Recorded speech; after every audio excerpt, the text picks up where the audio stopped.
PV. Anwar MLA സ്ഥാനം രാജിവെച്ചു. സ്പീക്കറുടെ ചേംബറിലെത്തിയാണ് രാജിക്കത്ത് കൈമാറിയത്.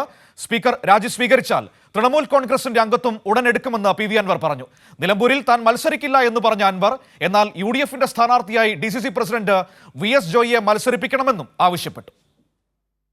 തൃണമൂൽ കോൺഗ്രസിന്റെ കേരള ഘടകം കോർഡിനേറ്ററായി ചുമതലയേറ്റതിന് പിന്നാലെ അയോഗ്യതാ വിഷയം നിലനിൽക്കുന്ന പശ്ചാത്തലത്തിലാണ് നിയമസഭാ സമ്മേളനം തുടങ്ങുന്നതിന് മുൻപ് തന്നെ എം.എൽ.എ സ്ഥാനം രാജിവെക്കാനുള്ള പി.വി. അൻവറിന്റെ തീരുമാനം.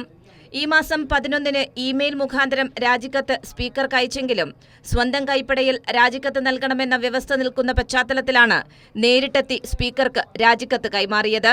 സ്പീക്കർ രാജി സ്വീകരിച്ചാൽ ഉടൻ തന്നെ തൃണമൂൽ കോൺഗ്രസിന്റെ അംഗത്വം സ്വീകരിക്കുമെന്നും പി.വി. അൻവർ തുടർന്നുള്ള വാർത്താസമ്മേളനത്തിൽ വ്യക്തമാക്കി. നിലമ്പൂരിൽ ഇനി മത്സരിക്കില്ലെന്ന് വ്യക്തമാക്കിയ പി.വി. അൻവർ യു.ഡി.എഫ് അവിടെ ആരെ സ്ഥാനാർത്ഥിയാക്കണമെന്നും നിർദ്ദേശിച്ചു. പുള്ളിപ്പം സിനിമയ്ക്ക് എടുത്ത് നടക്കുന്ന കേട്ടോ.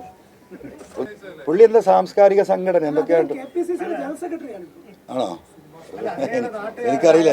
എനിക്ക് പുള്ളിയെ ഒരു സാംസ്കാരിക സിനിമാ നായകനൊക്കെ ആയിട്ട് എനിക്ക് പരിചയമുള്ളൂ. നിലമ്പൂരിൽ ഈ പറയുന്ന ജോയി അവിടെ നിർത്തി മത്സരിപ്പിച്ചോ നിങ്ങൾ എഴുതി വെച്ചോ.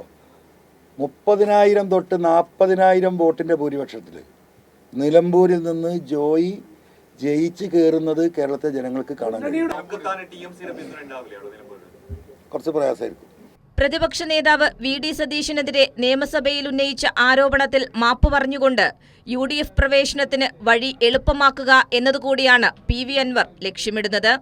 കൈരളി ന്യൂസ്, തിരുവനന്തപുരം.